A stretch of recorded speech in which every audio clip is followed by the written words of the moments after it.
Apriamo questa puntata di Fiere e dintorni esattamente scoprendo un territorio che è quello della provincia di Bologna. Siamo esattamente a Monte San Pietro ed entriamo all'interno di una struttura bellissima in cui si può davvero vivere con grande passione questo territorio insieme a Paola Guidi e alla sua famiglia, perché questo è Cadelbuco, fattoria didattica davvero eccezionale. Entrate con noi a scoprire questi segreti.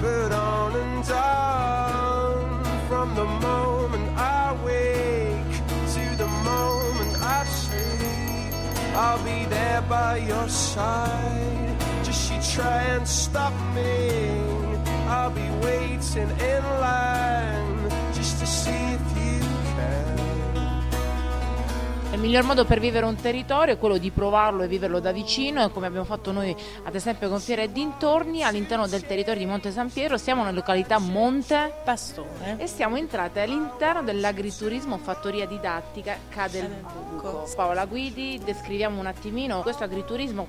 Allora, Cadelbuco è nata dalla passione della nostra famiglia di costruire una realtà all'interno della quale venisse valorizzato il rispetto della natura, la stagionalità dei prodotti e tutto quelle che sono le attività connesse all'impatto ambientale, con la volontà di trasferire agli utenti, che possono essere sia bambini che persone diversamente abili, che adulti, che famiglie, tutto quello che la natura ci regala tramite dei laboratori, quindi vedere il funzionamento del mulino, la lavorazione della lana, perché noi ancora decoriamo e coloriamo la lana con prodotti naturali. Si può andare a raccogliere i duroni o le ciliegie nel nostro ceraseto, potete partecipare con noi alla trebbiatura della lavanda oppure alla raccolta dei maroni. Sono tantissime attività per capire da dove viene il nostro prodotto e che cosa mangiamo.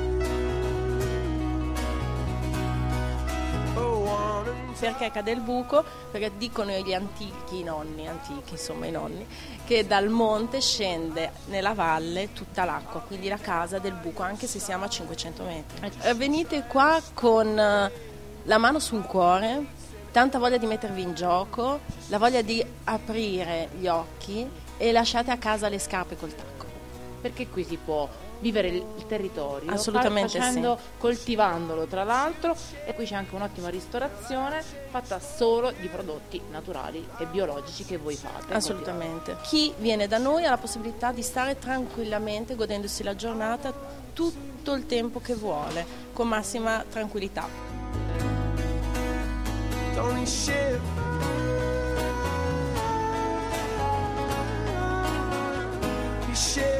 Rimane soltanto da dare il riferimento internet per poter accedere a tutti quelli che sono i vostri servizi, per potervi contattare. www.cadelbuco.it. La montagna, i castagneti, i tartufi, i funghi aspettano solo voi.